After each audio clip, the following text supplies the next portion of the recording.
नमस्कार दर्शकों, रायचूर से इस वक्त की महत्वपूर्ण खबर सामने आई है। पूर्व मंत्री और एमएलसी एनएस बोस राजू ने मंत्री पद को लेकर अपनी स्थिति स्पष्ट करते हुए कहा है कि उन्हें मंत्री पद की उम्मीद नहीं थी और उन्होंने फरवरी में ही संबंधित लोगों से अपनी बात कह दी थी। आप देख रहे हैं रायचूर संदेश। रायचूर में पूर्व मंत्री और एमएलसी एनएस बोस राजू ने मंत्री पद को लेकर बड़ा बयान दिया है। एनएस बोस राजू ने कहा कि उन्हें मंत्री पद की उम्मीद नहीं थी। उन्होंने फरवरी महीने में ही संबंधित लोगों से अपनी बात कह दी थी और कहा था कि पार्टी या सरकार की ओर से उन्हें जो भी जिम्मेदारी दी जाएगी उसे निभाने के लिए वे तैयार हैं। रायचूर में पत्रकारों से बातचीत के दौरान एनएस बोस राजू ने कहा कि राज्य में मौजूदा परिस्थितियों को जल्द से जल्द ठीक किया जाना चाहिए। उन्होंने कहा कि अगर परिस्थितियां आती हैं तो उनके जैसे 3-4 लोग मंत्री पद छोड़ने के लिए भी तैयार हैं। ये बात उन्होंने संबंधित लोगों से पहले ही कह दी थी। कल्याण कर्नाटक क्षेत्र में जिले को मंत्री पद मिलना चाहिए था। उन्होंने कहा कि जिलेवार और जातिवार अपेक्षा रखने वाले सभी लोगों को मंत्री पद मिलना संभव नहीं है। एनएस बोस राजू ने कहा कि कल्याण कर्नाटक को जितने मंत्री पद मिलने चाहिए थे उतने मिले हैं। उन्होंने कहा कि साल 2028 में कांग्रेस पार्टी को सत्ता में लाने के लिए पार्टी के वरिष्ठ नेताओं ने ये निर्णय लिया है। नए मंत्रियों के पदों में बदलाव या अदला बदली को लेकर चल रही चर्चाओं पर उन्होंने कहा कि इस तरह की कोई बड़ी राजनीतिक गतिविधि नहीं है। उन्होंने बताया कि एक पद खाली है और वो महिलाओं को दिया जाना है। उन्होंने ये भी कहा कि 2 एमएलसी एक ही समुदाय से होने के मुद्दे पर मुख्यमंत्री विचार कर रहे हैं। एनएस बोस राजू के मुताबिक बड़े स्तर पर बदलाव होने की संभावना नहीं है। मुख्यमंत्री के दिल्ली दौरे को लेकर उन्होंने कहा कि मुख्यमंत्री हर बार राजनीति के लिए दिल्ली नहीं जाते। हाल ही में 3 दिन दिल्ली प्रवास के दौरान उन्होंने केंद्रीय मंत्रियों से मुलाकात की और कावेरी मुद्दे पर चर्चा की। रायचूर जिले को मंत्री पद नहीं मिला है, इसलिए केकेआरडीबी अध्यक्ष पद देने की मांग भी की जा रही है। एनएस बोस राजू ने कहा कि कोप्पल और कलबुर्गी के लोग भी इस पद की मांग कर रहे हैं। अंतिम फैसला क्या होना चाहिए ये मुख्यमंत्री पर निर्भर है, ऐसा एनएस बोस राजू ने कहा।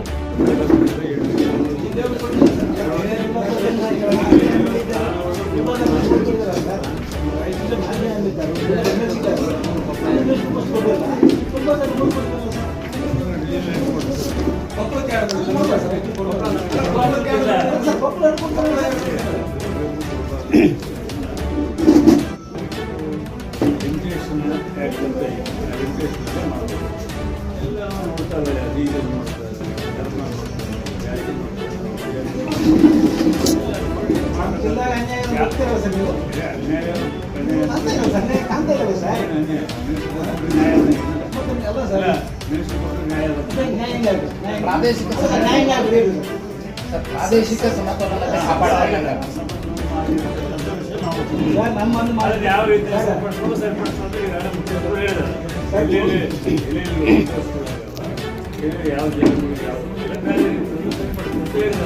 ಯಾವುದೇ ಸರ್ಕಾರದ ಅದೇ ಮಾಡಬೇಕಾಗ್ತದೆ.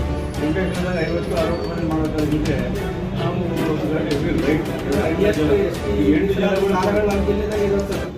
ಎಸ್ಟಿ ಮೀಸಲಾತಿ ಸ್ಥಾನಗಳು ನಮ್ಮಲ್ಲಿರೋದು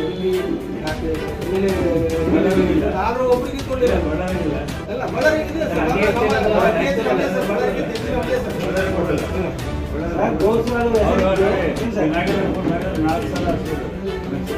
ಬಳ್ಳಾರಿಯವರ ಮೇಲೆ ಈಗಾಗಲೇ ಇಡಿ ಕೇಸ್ ನಡೀತಾ ಇದೆ.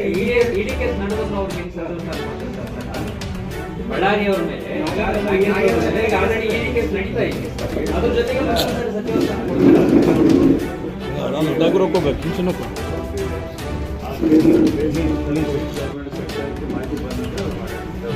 ಅಧಿಕೃತವಾಗಿ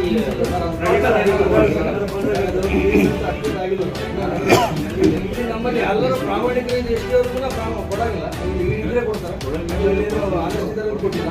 ಕೊಡಬಾರ್ದು ಅಂತ ಹೇಳಿಲ್ಲ, ಕೊಡಬೇಕು. ಇಲ್ಲೇ ಸಂಸದರು ನಾವಿದ್ವಿ, ಅವ್ರು ನಮ್ಮ ಪಾರ್ಲಿಮೆಂಟ್ ಕೊಡಲೇಬೇಕಂತೇಳಿ ನಮ್ಮ ಪಾರ್ಲಿಮೆಂಟ್ ಎಲ್ಲರಿಗೂ ಅವಕಾಶ ಇತ್ತು. ಎಲ್ಲರೂ ಕೇಳಿಲ್ಲ ಅಂತ ಯಾರು ಕೊಡೋ ಕಾಲಕ್ಕೆ ಒಬ್ಬರು ನಾನ್ ವೆಜಿಟೇರಿಯನ್ ಇರ್ತಾರೆ, ಒಬ್ಬರು ವೆಜಿಟೇರಿಯನ್ ಇರ್ತಾರೆ, ಒಬ್ಬರು ದಾಲ್ ತಿಂತಾರೆ, ಕರೀರಿರ್ತಾರೆ.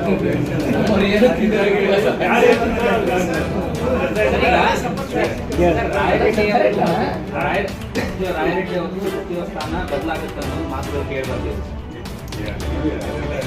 ಅವ್ರಿಗೆ KKRDC ಕೊಡ್ತಾರೆ, ತಮಗೆ ಸಚಿವ ಸ್ಥಾನ ಕೊಡ್ತಾರೆ ಅಂತ ಒಂದು ಸುದ್ದಿ. ಮಾಧ್ಯಮದ ಪ್ರಶ್ನೆ ನಿಮ್ಗೆ ಗೊತ್ತಿಲ್ಲ. ನನ್ನ ಪರ್ಸನಲ್ ಗುರುರಾಜಿ ನಾನು ಅದನ್ನು ಎಲ್ಲರಿಗೂ ಗೊತ್ತಿದೆ. ಲೋಕಸಭಾ ಸದಸ್ಯರು ನನಗೆ ಬೇಕಾಗಿಲ್ಲ ಅಂತ ಹೇಳಿದ್ರು. ಸರ್, ನಾವು ಕೇಳಿಲ್ಲ. ಕೇಳಬೇಡ, ನಾನು ಪ್ರಾಮಾಣಿಕವಾಗಿ ನನಗೆ 56 ವರ್ಷ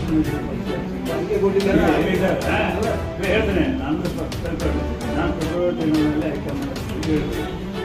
ಅವರು ಏನು ನಡೀತಾ ಇದೆ ಅದೆಲ್ಲ ಸರಿಪಡಿಸ್ತಾರೆ. ಪಕ್ಷಕ್ಕಾಗಿ ನಾವು ಸ್ಯಾಕ್ರಿಫೈಸ್ ಮಾಡಿ ನಾವು 4 ಗಂಟೆ ಯಾರನ್ನ ಆಗಬೇಕಂತ ಮಾತುಗಳು ಮಾಡೋದು ಸರ್, ನೀವು ಹೈಕಮಾಂಡ್ ಹೇಳೋಕ್ಕಂತ ಬಹುಶಃ ಕನ್ಫ್ಯೂಸ್ ಮಾಡಿ ನಿಮಗೆ ಬೇಕಾಗಿಲ್ಲ ಅನ್ನೋದು ಜಿಲ್ಲೆಗೆ ಬೇಕಿಲ್ಲ ಅಂತ ಹೇಳ್ತೀರಾ? ಆ ರೀತಿ ನೀವು ಒಂದು ಕೊಟ್ಟಿಲ್ಲ ಸರ್. ನಾಲ್ಕು ಇರ್ತಾರೆ ಇಲ್ಲಿ.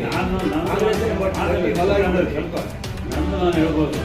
ಯಾವುದೇ ಪಕ್ಷದಲ್ಲಿ ಹೈಕಮಾಂಡ್ ಇರ್ತಕ್ಕಂಥದ್ದು ಹೋದ್ರೆ ನಾವು ಸಿಲುವಾಗಿ ಕಾಣೋದು ಕೆಲವು ಕಾಣ್ತಾರೆ. ನಾನು ಸಿಲುವಾಗಿ ಕಾಣೋದಕ್ಕೆ ಎಲ್ಲ ಹೇಳಿದೆ. 56 ವರ್ಷ ಉಳ್ಕೊಂಡಿದ್ದೀನಿ. ನಾನು ಯಾರ ವಿಷಯ ಎಲ್ಲೂ ಯಾವ ಸಂದರ್ಭದಲ್ಲಿ ಹೇಳೋದು ಯಾಕೆ ಮೈಕ್ ಕಳಿಸಿಬಾರ್ದು. ಯಾರು ಎಲ್ಲಿರಷ್ಟಾದ್ರೂ ನಾನು ನನ್ನ ಜೀವನದಲ್ಲಿ ಮಾತಾಡಿ ಇವತ್ತು ನಿಮ್ಮನ್ನು ಮಾತಾಡಿಲ್ಲ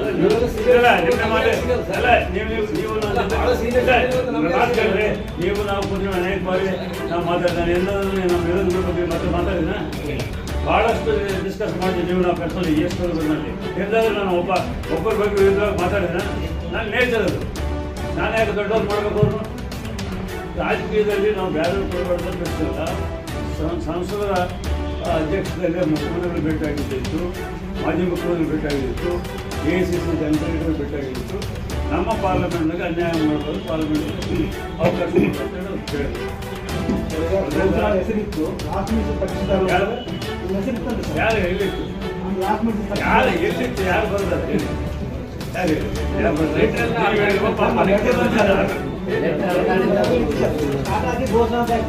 ಅದೆಲ್ಲ ಸುಳ್ಳ ನನಗೆ ಬೇರೆ ಯಾವುದೋ ಸ್ಥಾನಮಾನ ಸೂಚನೆ ಮಾಡಿದ್ರೆ ಹೇಳ್ತೀನಿ. ಅವ್ರ ಗಮನಕ್ಕೆ ತಂದಿದ್ದೆ. ನಾನು ಅದರಲ್ಲಿ ಹೋಗೋದು ನಾನು ಆ್ಯಕ್ಟಿವ್ ಇರಬೇಕಾಗ್ತದೆ. ಬರುವಂಥ ಎಲೆಕ್ಷನ್ಗಳಲ್ಲಿ ನಾನು ಪಾರ್ಟಿಸಿಪೇಟ್ ಮಾಡಬೇಕಾಗ್ತದೆ ಅಂತೇಳಿ ನಾನು ಸ್ಪಷ್ಟವಾಗಿ ಹೇಳ್ಬೇಕು. ಯಾವ ಸರ್ ಸಭಾಪತಿ ಯಾವೆಲ್ಲ ಹೇಳ್ಬಾರ್ದು. ಹೇಳಲಿಕ್ಕೆ ನಾನು ಬೇರೆ ತೆರಿಗೆ ಸಾಲ ಹೋಗಿ ನಾನು ಕಷ್ಟಪಟ್ಟು ಇವ್ರು ಇದ್ದಾರೆ, ಇವ್ರು ಯಾರು ಅವಕಾಶ ಅಂತ ಹೇಳಿ ವಾಪಸ್ ಬಂದೆ. 2ನೇ ಸಾಲ ಹೋಗಿ ನಾನು ಅವ್ರ ಮನೆಯಲ್ಲೇ ಪರ್ಸನಲ್ ಎಲ್ಲಿಗೆ ಹೋಗಿ ಒಂದೇ ಸಾಲ ಡೈರೆಕ್ಟಾಗಿ ಮುಖ್ಯಮಂತ್ರಿಗಳು ಹೋಗ್ಬೇಕಾದ್ರೆ ಹೋಗಿದ್ದೆ. ಇಲ್ಲ ನೋಡಿ ನನಗೆ ಎಲ್ಲ ಶಾಸಕರು AICC ಹೋಗಿಲ್ಲ, ಎಲ್ಲ MLCಗಳು ಹೋಗಿಲ್ಲ ಸರ್. ಒಂದೊಂದು ಟೀಮ್ ಹೋಗಿಲ್ಲ. ಅಂದರೆ ಅದ್ರದ್ದು ಸಂದೇಶ ಏನಿದೆ ಅಂದರೆ ನೀವು ಎಲೆಕ್ಷನ್ ಲೋಕಸಭಾ ಕ್ಷೇತ್ರಕ್ಕೆ ಒಂದು ಸ್ಥಾನ ಕೊಡೋದಾದ್ರೆ ಎಲ್ಲ ಶಾಸಕರು ಹೋಗ್ಬೇಕಾಗಿತ್ತು. ಯಾರಿಗಾದ್ರೂ ಒಂದು ಕೊಡ್ರಿ. ಎಲ್ಲ ಶಾಸಕರು ಹೋಗಿಲ್ಲ ಸರ್. ನೀವು ಕಳಿಸಿದ ಫೋಟೋದಲ್ಲೇ ಇತ್ತಲ್ಲ, ಒಂದು ಟೀಮ್ ಹೋಗ್ತಾರೆ, ಅವ್ರ ಟೀಮ್ ಹೋಗ್ತಾರೆ. ಕಾರಣ ಅನ್ನೋಂಥ ಭಾವನೆ ನಮ್ಮ ಕಾರಣ ಅಲ್ಲ. ರಾಜಕೀಯದಲ್ಲಿ ಅದು ಇದೇ ಇರ್ತದೆ. ಕಾಂಗ್ರೆಸ್ ಕ್ಷೇತ್ರದ ಅವರ ಟೀಮ್ಗಳಿಗೆ ಚೆಲ್ಲೋರು ಕೊಪ್ಪಳ ಕರ್ಕೊಂಡು ಕೊಪ್ಪಳ ಪಾರ್ಲಿಮೆಂಟ್ ಇದ್ದವ್ರಿಗೆ ಕೊಡೋದು ಹೇಳಿದಂಥ ಸಂದರ್ಭ ಹೇಳ್ಬೋದು ಅವರು. ಹಂಗಾಗಿ ನಮ್ಮ ಜಿಲ್ಲೆ ಸಿಕ್ಕಿಲ್ಲ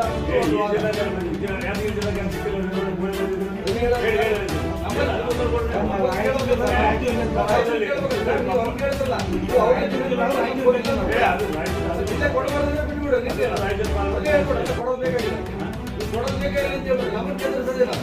ಈಗ ಯಾದಗಿರಿ ಕೊಟ್ಟೋದ ಬಿಟ್ಟರೆ ಅವ್ರಿಗೆ ಬಿಟ್ಟಿದ್ದು ನಮ್ಮ ಜಿಲ್ಲೆಗೆ ಯಾಕೆ ಕೊಡಲಿಲ್ಲ? ನೀವು ಏನು MLC ಇಲ್ಲ ಅಂದಾಗ MLA ಇಲ್ಲ ಅಂತ ಕೊಟ್ಟು ನಿಮ್ಮದು ಗೌರವ ಕೊಟ್ಟು ಇಂಥ ಒಂದು ಜಿಲ್ಲೆ ಗುರುತಿಸುವಂಥ ಜಿಲ್ಲೆ ಕೇವಲ 3 ವರ್ಷ ಯಾಕೆ ಬೇಡ ಆಯಿತು ಹೈಕಮಾಂಡ್ ಅಂತ ಜಿಲ್ಲೆ ಗೌರವ ನಮ್ಮ ಜಿಲ್ಲೆ ಗೌರವ. ನಾವು ಹೇಳೋದು ನಮ್ಮ ಜಿಲ್ಲೆ ಗೌರವ. ಉಳಿದ ಕೆಟ್ಟ ಹೇಳಿಲ್ಲ ಸರ್. ಈಗ ಹಾಗೆ ಆಗುತ್ತಲ್ಲ ಸರ್, ಪ್ರಾದೇಶಿಕ ರಾಯಚೂರು ಜಿಲ್ಲೆಗೆ ಇಲ್ಲಿ ಸಚಿವ ಸ್ಥಾನ ಕೊಟ್ಟಿಲ್ಲ, ಅನ್ಯಾಯ ಇದೆ ಅಂತ ಜನರು ಹೇಳ್ತಾ ಇದ್ದಾರೆ. ಅದ್ರ ಬದಲಾಗಿ ಈ ರಾಯಚೂರು ಅಭಿವೃದ್ಧಿ ಬಗ್ಗೆ ನಿಮ್ಮ ಒತ್ತಡ ಏನಿದೆ ಸರ್ಕಾರದ ಮೇಲೆ? ನಾವು ಮಾಡ್ತೀವಿ. ಅಲ್ಲಿ ಹೇಳಲಿಕ್ಕೆ ಬಂದರೆ ಬಹಿರಂಗವಾಗಿ ಎಲ್ಲ ಅಭಿವೃದ್ಧಿ ಬಗ್ಗೆ ನಾವು ಏನು ಹೇಳುವಂಥದ್ದಿಲ್ಲ. ಪಕ್ಷದ ವಿಷಯಗಳಿಲ್ಲ, ಮಾತಾಡಿದ್ರೆ ತಪ್ಪಾಗ್ತದೆ. ಪಕ್ಷದಲ್ಲಿ ನಾವು ಮಾತಾಡಬೇಕಾಗ್ತದೆ, ಸಂಬಂಧಪಟ್ಟ ಹತ್ರ ಮಾತಾಡಬೇಕು. ಅದು ನಾವು ಮಾಡ್ತಾನೆ ಇದ್ದೀವಿ. ಯಾವಾಗಲೂ ಮಾಡ್ತೀವಿ, ಈಗಲೂ ಮಾಡ್ತೀವಿ, ಈಗಲೂ ಮಾಡ್ತೀವಿ, ಮುಂದೆ ಮಾಡ್ತೀವಿ. ನಮ್ಮ ಮೊದಲು ನಮಗೆ ನಮ್ಮ ವ್ಯಕ್ತಿತ್ವ ಉಳಿಸ್ಕೋಬೇಕು, ನಾವು ಗೌರವ ಸಮಾಜದಲ್ಲಿ ಆದ ನಂತರ ಅಧಿಕಾರ ಉಳಿಸ್ಬೇಕು. ಅದು ನಾನು ಉಳಿಸ್ಕೊಂಡು ಬಂದೆ. ಎಲ್ಲರೂ ಅದಕ್ಕೆ ನಾನು ಅರಿವಿಗೆ ಹೋಗೋದು. ಈಗ ಜನರು ಅಸಮಾಧಾನದಲ್ಲಿದ್ದಾರೆ ಸರ್. ಈಗ ಅಭಿವೃದ್ಧಿ ಬಗ್ಗೆ ಅಸಮಾಧಾನ ಪ್ರಶ್ನೆ ಬರೋಲ್ಲ. ಸರ್ ಅಸಮಾಧಾನ ಇಲ್ಲ ಅಂತೀರಿ ಸರ್. ಮೊನ್ನೆ ಲಾಸ್ಟ್ ಟೈಮ್ ನಿಮ್ಮ ಪೀರಿಯಡ್ ನಲ್ಲಿ ಜಿಲ್ಲಾ ಉಸ್ತುವಾರಿ ಸಚಿವರಾದಂತವರು ಎಷ್ಟು ಸರಿ ಜನರ ಮಧ್ಯೆ ಹೋದ್ರು ಅವರು. ಬರ ಪೀಡಿತ ಪ್ರದೇಶ ಬಂದಾಗಲೂ ಕೂಡ ಒಂದು ಜಮೀನಿಗೆ ಹೋಗಿ ಬರಲಿಲ್ಲ. ಹಂಗಿದ್ದಾಗ ಜನಸಾಮಾನ್ಯರು ಅಸಮಾಧಾನಗೊಂಡು ಕಾಮನ್ ಆಗಿ ಇರುತ್ತಲ್ಲ ಸರ್. ಸಮಾಧಾನ ಸರಿಪಡಿಸಬೇಕಂತ ಕೆಲಸ ಮಾಡ್ಕೊಂಡು ಮುಖ್ಯಮಂತ್ರಿಗಳು ಹೇಳಿದ್ರು.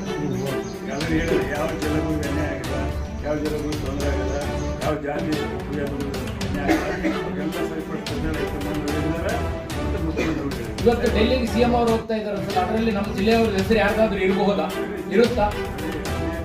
ಈಗಾಗಲೇ ಚರ್ಚೆ ಮಾಡುವಂಥದ್ದೆಲ್ಲ ಒಂದು ಮೀಡಿಯಾದಲ್ಲಿ ಒಂದು ನ್ಯೂಸ್ ಬರ್ತಾ ಇದೆ. ಎಲ್ಲ ಅಲ್ಲಿ ಅವರು ಹೋಗ್ತಾ ಇರ್ತಕ್ಕಂಥ ಕಾರಣಗಳು ಇದ್ದಾರೆ. ಅವ್ರು ಹೋಗ್ತಾ ಇರ್ತಕ್ಕಂಥ ಕಾರಣಗಳು ಇದ್ದಾರೆ.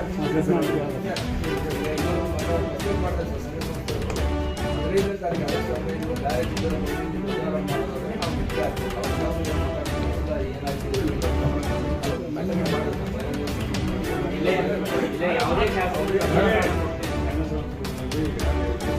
ಎಲ್ಲ ನಾವು ಸ್ಪಂದಿಸಬೇಕಾಗ್ತದೆ, ಸರಿಪಡಿಸಬೇಕಾಗ್ತದೆ, ಜವಾಬ್ದಾರಿ ಮಾಡಲೇಬೇಕು. ಸಂಘ ಸಂಸ್ಥೆಗಳದ್ದು ವೈಯಕ್ತಿಕ ಏನಿಲ್ಲ ಸರ್. ನಮ್ಮ ಜಿಲ್ಲೆ ಯಾವುದೇ ಶಾಸಕರು ಸಚಿವ ಸ್ಥಾನದಲ್ಲಿ ಬೇರೆ ಜಿಲ್ಲೆಯವರಿಗೆ ನಾವು ಧ್ವಜಾರೋಹಣ ಮಾಡಕ್ಕೆ ಯಾವುದೇ ಕಾರಣ ಮಾಡಲ್ಲ, ಅವಕಾಶ ಮಾಡಲ್ಲ.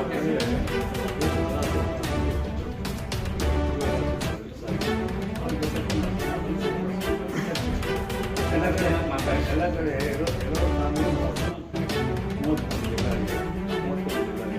ಇದಕ್ಕೆಲ್ಲ ಮಾಡಿ ವಿಧಾನ ಮಾಡಿದ್ದಾರೆ. ಯಾವ ಕಾಲದಲ್ಲೂ ಮಾಡಿ ಎಲ್ಲ ಕಾಲದಲ್ಲಿ ಅಲ್ಲೇ ಜಿಲ್ಲೆಗಳು ಕೊಟ್ಟಿಲ್ಲ.